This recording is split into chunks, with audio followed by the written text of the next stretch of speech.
Tekrar yerine alıyorum aracı şimdi. Gördüğünüz gibi aracın... Evet arkadaşlar, aracımızın 3D görüntüsünü telefonun uygulamasından da gösterebiliyoruz. Gördüğünüz gibi şu şekil yapıyorum. Geç. Geçsen oğlum.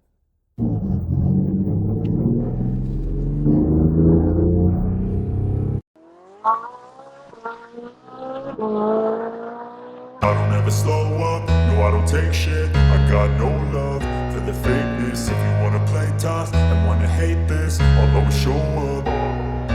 I don't ever slow up, no I don't take shit. I got no love for the fakeness. If you wanna play tough and wanna hate this, I'll always show up and make a statement. I don't ever slow up, no I don't take shit. I got no love for the fakeness. If you wanna play tough and wanna hate this, I'll always show up and make a statement. Everything I do so instinctive and so passionate. Every word I move so descriptive like an adjective. I got a vendetta against people who patented being negative when you should be getting after it. I got facts over tracks. This and that, spitting slow, spitting fast. Arkadaşlar videomuza hoş geldiniz. Bugünkü misafirimiz X5 30D X-Drive'a. Aracımız tabiri caizse hayvan gibi duruyor. Siyah kaplanılmış bir araç. Normal rengi de siyah parlak renginde. Zaten her yeri siyah da arabanın. Gece paketi bulunuyor kendisinde.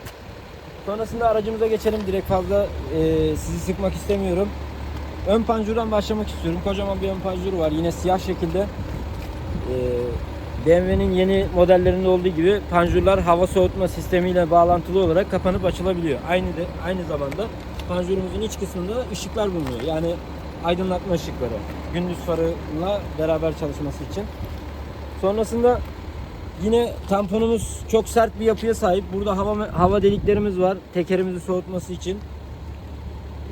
Yine farımız BMW'nin LED yüksek teknoloji farlarından.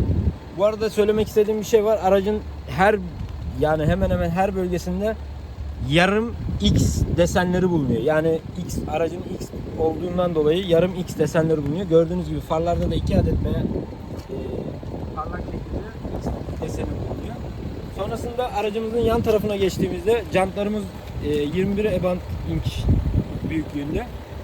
Jantlarımız 6 kol. Yine gördüğünüz gibi yarım X detayı burada da kullanılmış. BMW bunu her yerde kullanmış. Araç zaten full bir araç. Yani her yerinde bir detay bulabilirsiniz. Burada da bir M logomuz var, ufak. Gayet şık durmuş. Gayet şık. Burada maalesef yarısı ayna kapaklarımız bulunmuyor ama gayet şık duruyor. Araç zaten kocaman, aynaları da biraz büyük olduğu için çok göze batmıyor. Aynı zamanda çok güzel gözüküyor. Şurada da bir kameramız bulunuyor. 3D kamera için konumlandırılmış buraya. Aynı şekilde çıtalarımız zaten parlak siyah, dediğim gibi araçta gece paketi bulunuyor. Sonrasında arka jantlarımız da aynı şekilde, aynı ebat büyüklüklerde. Şöyle aracın arkasına doğru geldiğimizde burada stopun çamurluğa doğru uzanmış bir yapısı var. Burada yine M logosu bulunuyor. Dediğimiz gibi şöyle yandan baktığınızda yine yarım X şekillerini görebilirsiniz. Hem farın içinde hem de dışında 3D boyutlandırılmış şekilde X detaylarını görebilirsiniz. Far da aynı zamanda dediğim gibi 3 boyutlu şık bir tasarıma sahip. Sonrasında aracın arkasına geçtiğimizde arkada egzozlarımız var. Aşağıda egzozlarımız plastik değildir. İçinde yine egzozlarımız var. Yine difüzörümüz 3 kanatlı spor bir difüzör gözüküyor. Bagajımızı anlatacağız zaten. 2 kademeli olarak açılıyor. Onu göstereceğiz birazdan size. Sonrasında şöyle yanına geldiğimizde aracın arka çamurluklarında şöyle bir plastik var. Avrupa'da bunların olmasının sebebi tekerlerin yasalar için tekerler biraz dışarıda olduğunda böyle plastikle bu sorunu çözüyorlar. Yani çoğu spor araçlarda bu plastik parçayı görmeniz mümkündür. Onun dışında anlatmak istediğim bir de şu var. Yani şu an anahtar yanımızda yok. Aracın anahtarı yok. Telefonu var zaten. Bununla ilgili bilgileri önümüzdeki süre zarfında size bilgilendireceğiz. Yani araç çok teknolojik. Bütün yapıları, bütün her şeyi telefonla yönetebiliyorsunuz. Bunların hepsini videoda göreceksiniz. Videodan ayrılmayın lütfen. Beğenilerinizi de unutmayın. Aracın telefon yanınızdayken şurasına dokunduğunuzda kapıyı açabiliyorsunuz. Şu an araç çalışıyor zaten. Buradan yine kapatabiliyorsunuz, kilitliyorsunuz. Aynı zamanda telefonunuzla birlikte uzaklaştığınızda araç kendini kilitliyor, kapatıyor yani. Bütün iş telefonunuzda. Telefonunuz yanınızdaysa aracınızı kullanabiliyorsunuz. Anahtarınız olmasına gerek yok. Onun dışında aracı uzaktan da çalıştırabiliyorsunuz telefondan. Yine park yapabiliyorsunuz. İleriye geriye oynatabiliyorsunuz. Yani park yerinden çıkarıp geriye sokabiliyorsunuz aracı telefonla beraber. Aynı zamanda telefondan doğru 3D olarak size anlık görüntüsünü gönderebiliyor araç. Yani siz evdesiniz ve aracınızın ne konumda, yani etrafında ne olup bittiğini görebilmeniz için o an tuşa bastığınızda size bütün kameralardan fotoğraf alıp yapay zeka ile birleştirip bunu sizin telefonunuza yansıtıyor. Onu da göstereceğiz aynı zamanda. Videodan ayrılmayın, onları da seyredin. Sonrasında aracın dışarıdan, yine dediğim gibi uygulamadan, sabah kalktınız ve kış havası, kar yağıyor. Telefonunuzdan aracı sıcaklık değerlerini ayarlayıp sıcacık bir şekilde işinize gidebiliyorsunuz araçla. Sonrasında aracın yanına araç kilitliyken biri yaklaştığında veya herhangi bir müdahalede bulunduğunda direkt telefonunuza bildirim gönderir ve telefonunuzdan aracın kameralarını kontrol edebilirsiniz. Kornasını çalabiliyorsunuz. Sonrasında kapılarını açıp kapatabiliyorsunuz. Yani telefondan aracın her yerine müdahale edebiliyorsunuz. Dediğim gibi BMW bütün teknolojilerini bu aracın içine koymuş. Yani araçta bütün her şey var. Anlatmak istediğim bu. Evet arkadaşlar, şimdi aracın çok değişik bir özelliğine geldi sıra. Bu gerçekten çok güzel bir özellik. Gördüğünüz gibi şoför koltuğunda hiç kimse yok. Ve aracın yine telefonla ilgili telefonda mobil app ile aracımızı ileriye geriye park yerinden çıkarmak veya sokmak için, gördüğünüz gibi araç geriye gidiyor. Durduruyorum, geliyorum.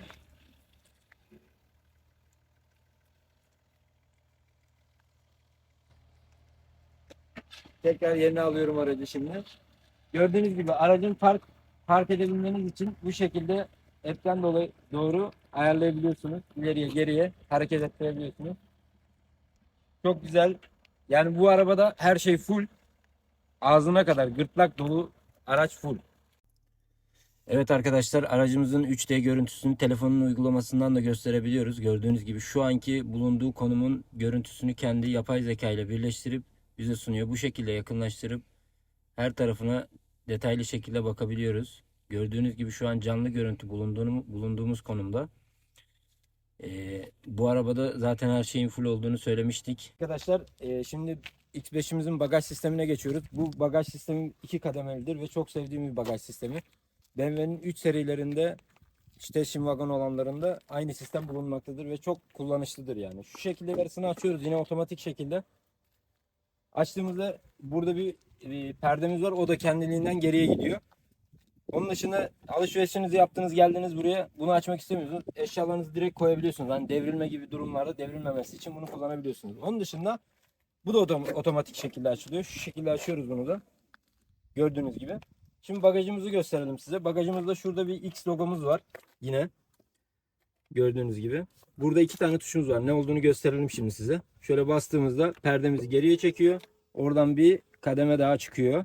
Şu şekilde perdemizi alıyor içine. Gördüğünüz gibi.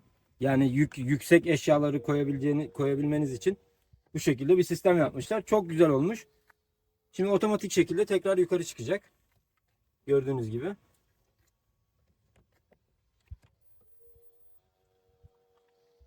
Her şeyi kapattı. Şimdi şu alt kısmı kapatalım. Bir de çeki kolumuzu gösterelim size. O da aynı şekilde bu tarafta bir tuşumuz var. 12 voltluk bir girişimiz var burada. Tuşumuza basıyoruz. Hemen çeki kolumuzla geliyor. Bu şekilde. Fişleri de var kendisinde zaten. Aynı zamanda aynı tuşa basarak tekrar geriye otomatik şekilde alabiliyoruz. Şu şekilde hemen basıyorum. Yani elinizle yapmanıza gerek yok. Gördüğünüz gibi. Şimdi bagajımızı kapatalım. Aracın arka kısmına bakalım beraber. Evet, şimdi aracımızın arka kısmına bakıyoruz, beraber inceleyelim. Öncelikle kapımızdan başlayalım. Burada bir ambiyans aydınlatmamız var. Güzel. Kaplamalar gayet başarılı. Hepsi yumuşak, gayet güzel. Sonrasında işte kapı kolumuz var burada. Güzel tasarlanmış. Bir de aracımızda perde fonksiyonumuz var. Bu şekilde açıyoruz. Buraya takıp kullanabiliyoruz aynı şekilde. Aynı şekilde geriye de alabiliyoruz. Şimdi aracın içine geçiyorum. Genişliklerine bakalım beraber.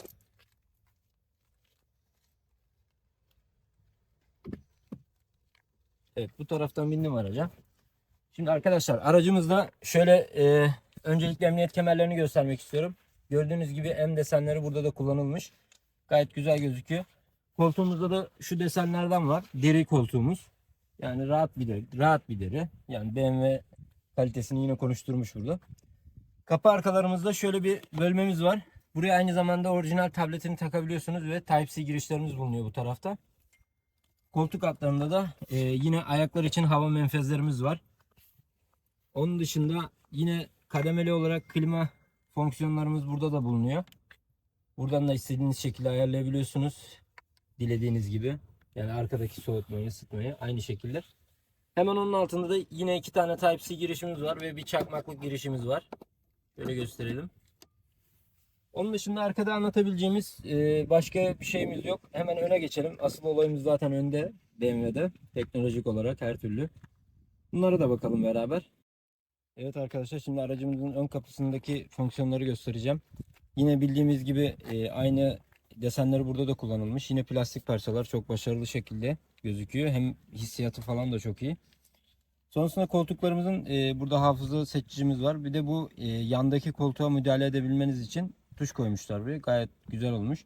Buna basıyorsunuz. Kendi koltuğunuzun düğmelerinden diğer koltuğu ayarlayabiliyorsunuz. Sonrasında şöyle içine doğru geçelim isterseniz. Kapı eşiğimizde bir tane M logomuz var. Yine ışıklı bir şekilde bizi karşılıyor. Gayet başarılı. Koltuğumuz çok fonksiyonel. Oldukça fazla fonksiyonu var ve desenleri olsun, rahatlığı olsun gayet çok başarılı bir şekilde yapılmış. Şimdi şunu göstermek istiyorum. Benim de şaşırdığım bir konu bu. Hani açıkçası şöyle söyleyeyim, ilk defa gördüm. Koltuğu yarıdan bükebiliyoruz şu şekilde. İkinci bir düğme koymuşlar. Şurada ufak. Yana bastığınız zaman koltuk bu şekilde bükülüyor. Yani istediğiniz şekilde ayarlayabiliyorsunuz. Gördüğünüz gibi koltuğun yarısından bükülmesi muazzam bir şey olmuş. Yine her türlü ayarı da buradan yapabiliyoruz. Burada koltuklarımızın ayarları bulunuyor. Aşağıya, yukarıya veya masaj bilmem ne falan filan. Yani bu şekilde koltuklar gayet başarılı. Hani bu kadar fonksiyonel bir koltuk ilk defa görüyorum açıkçası. Evet arkadaşlar, şimdi X5'imizin içindeyiz.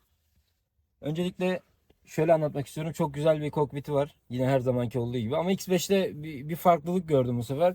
Şurasında ambiyans aydınlatma olarak böyle ok işaretleri ve X5 ambleminin bulunduğu bir aydınlatma var. Çok güzel gözüküyor. Bu arada telefonunuz çaldığında da bu aydınlatma ileriye geriye böyle şerit halinde oynuyor. Yani hareket ediyor. Çok güzel bir şey düşünülmüş burada. Yine burada hava menfezlerimiz var. Gözükmüyor. Çok güzel minimal bir yapıya sahip. Buradan ayarlayabiliyoruz aşağıya ve yukarıya şekilde. İstediğimiz şekilde ayarlayabiliyoruz yine aynı şekilde. BMW'nin şu yapısını hiç kaybetmemesi çok güzel bir şey. Tabi burada yine tuşlar kullanılmış. Ama dokunmatik gibi gözüküyor. Ses açma tuşu yine aynı şekilde çok güzel. Burada da bulunuyor. Sonrasında aracımızın ekranında şöyle bir özellik de var. Yine ellerimizle ekrana müdahale edebiliyoruz. Yani dokunmadan şu şekilde göstereyim size. Şöyle çevirdiğinizde sesi açıyorum. Böyle çevirdiğinizde de sesi kısıyorum. Aynı zamanda geri gitmek istiyorsam şu şekilde yapıyorum. Geç. Geçsen oğlum.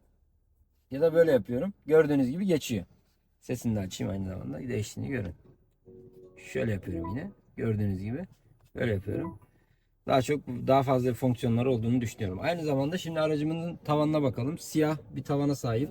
Yine aydınlatmalarımız BMW'nin yeni bulunan aydınlatmaları. Aracımızda cam tavan var. Şöyle perdesini açıyorum yavaş yavaş.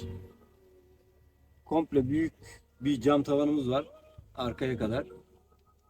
Aynı zamanda cam tavanımızın yarısını da açabiliyoruz bu şekilde.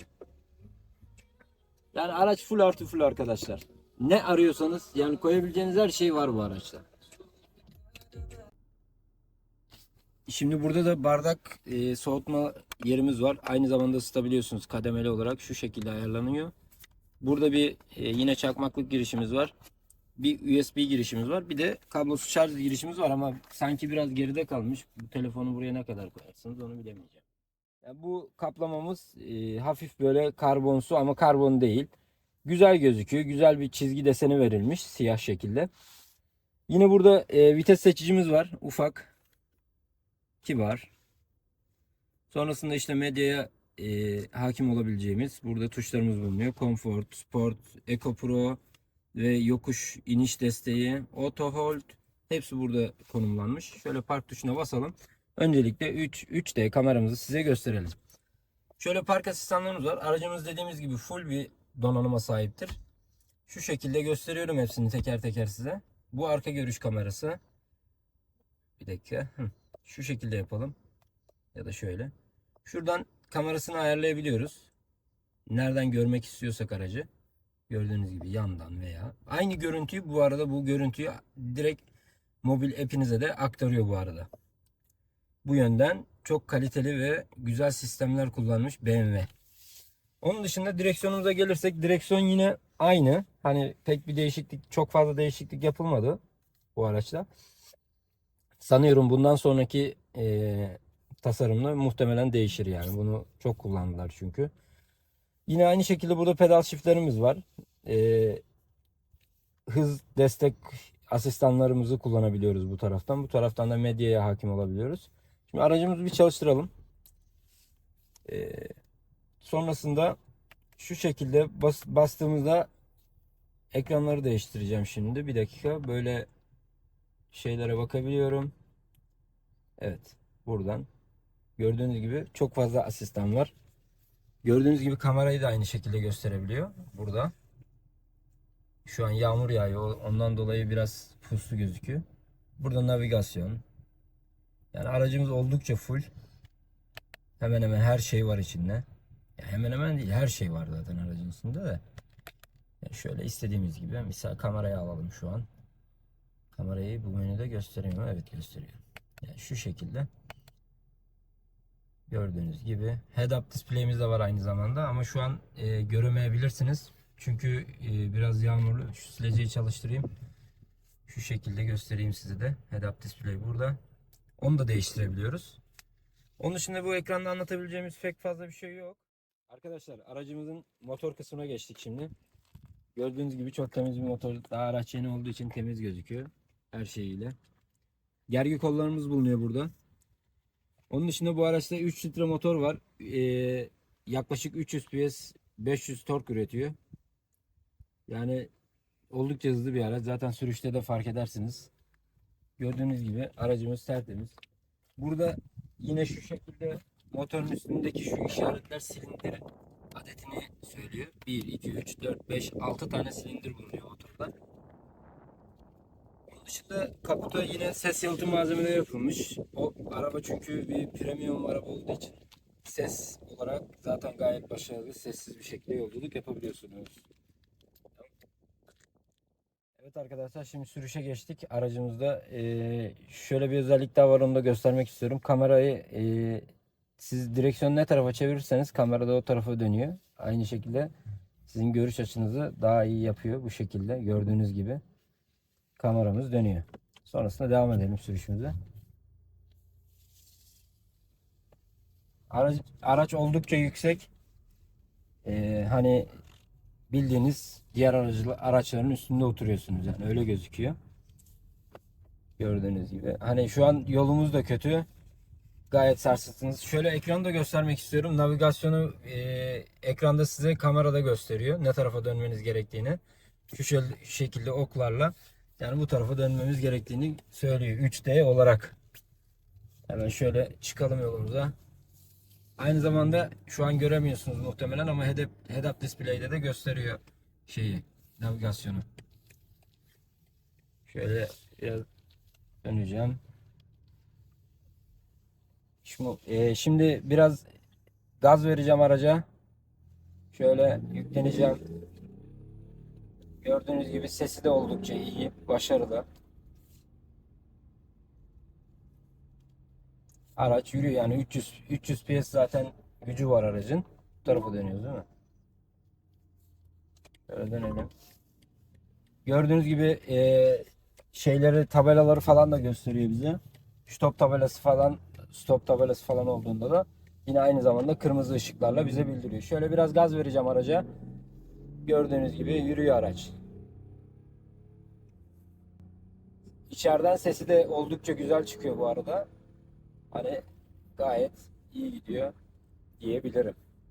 Ses konusuna gelirsek araç çok fazla dışarıdan ses almıyor. Tabii ki bütün araçlarda olduğu gibi ufaktan sesler duyabiliyorsunuz. Ama onun dışında gayet güzel, rahat bir yolculuk yapabiliyorsunuz araçla. Benim söylemek istediklerim bu kadar. Videoyu izlediğiniz için teşekkür ederim. Yorumlarınızı, like'larınızı unutmayın. Aynı zamanda abone de olun lütfen kanalımıza. Biliyorum şu an aynı marka araçlardan gidiyoruz.